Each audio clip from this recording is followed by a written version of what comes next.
ദക്ഷിണ ഭാരതത്തിലെ ഏക രാധാമാധവ ക്ഷേത്രമായ ഏരൂർ ആലഞ്ചേരി രാധാമാധവ ക്ഷേത്രത്തിലെ രോഹിണി തിരുനാൾ മഹോത്സവത്തിന് തുടക്കമായി.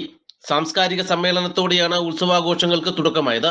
ക്ഷേത്രം രക്ഷാധികാരി ജി ബാലചന്ദ്രൻ പിള്ളയുടെ അധ്യക്ഷതയിൽ NSS പത്തനാപുരം താലൂക്ക് യൂണിയൻ ഭരണസമിതി അംഗം BO ചന്ദ്രമോഹൻ സാംസ്കാരിക സമ്മേളനം ഉദ്ഘാടനം ചെയ്തു.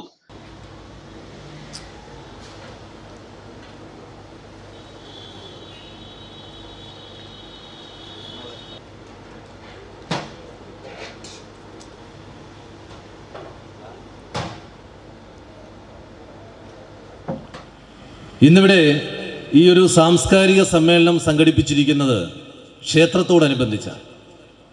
അതുകൊണ്ട് തന്നെ ഇതിൻ്റെ പ്രാധാന്യവും പ്രസക്തിയും വളരെയേറെയാണ്. ഞാനങ്ങനെ പറയാൻ കാരണം, ചരിത്ര പരിശോധനയിൽ ആദ്യകാല സാംസ്കാരിക ഇടങ്ങൾ ഒരു പരിധിവരെ ക്ഷേത്രങ്ങളായിരുന്നു എന്നതാണ്. നാം ഓരോരുത്തരും ജനിച്ചു ജീവിക്കുന്ന ഈ നാടിൻ്റെ സംസ്കാരം പരുവപ്പെടുത്തിയെടുത്ത ഇടങ്ങൾ പരുവപ്പെടുത്തുന്നതിൽ ക്ഷേത്രങ്ങൾക്ക് വലിയ പങ്കുണ്ടായിരുന്നു എന്നുള്ള വസ്തുത നിസ്തർക്കമാണ്.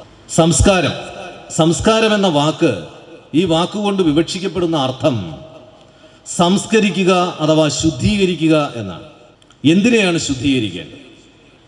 എവിടെയാണ് ഈ ശുദ്ധീകരണ പ്രക്രിയ ആരംഭിക്കേണ്ടത്? ഇതിൻ്റെ വിശാലമായ അർത്ഥം എന്താണ്? അത് ചർച്ച ചെയ്യാതെ ഒരിക്കൽ പോലും ഇത്തരം സാംസ്കാരിക കൂട്ടായ്മകളുടെ പ്രാധാന്യത്തെക്കുറിച്ച് അല്ലെങ്കിൽ പ്രസക്തിയെക്കുറിച്ച് നമുക്ക് സംസാരിക്കുക അസാധ്യമാണ്. ചടങ്ങിൽ വിവിധ മേഖലകളിൽ മികവ് തെളിയിച്ചവരെ അനുമോദിച്ചു.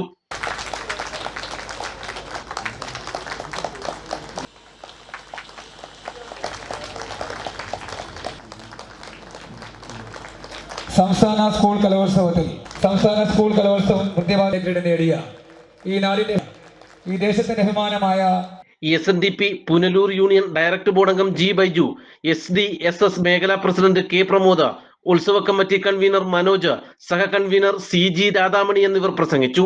ഉത്സവാഘോഷങ്ങളുടെ ഭാഗമായി കുട്ടികളുടെ കലാവിരുന്നുകൾ, സത്സംഗം, ശാസ്ത്രീയ നൃത്തതരംഗം എന്നിവ നടന്നു.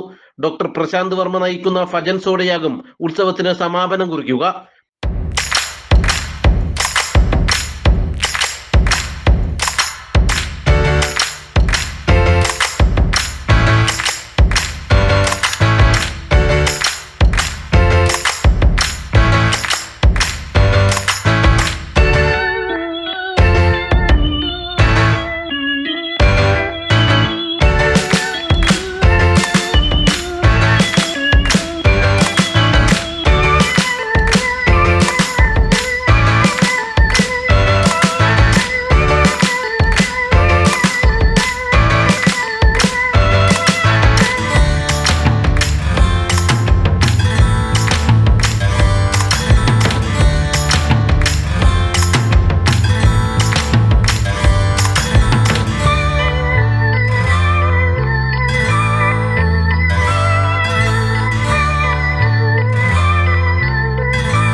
പ്രത്യേക പൂജകൾക്ക് പുറമെ അന്നദാനം, ദീപക്കാഴ്ച എന്നിവയും ക്ഷേത്രത്തിൽ നടന്നു.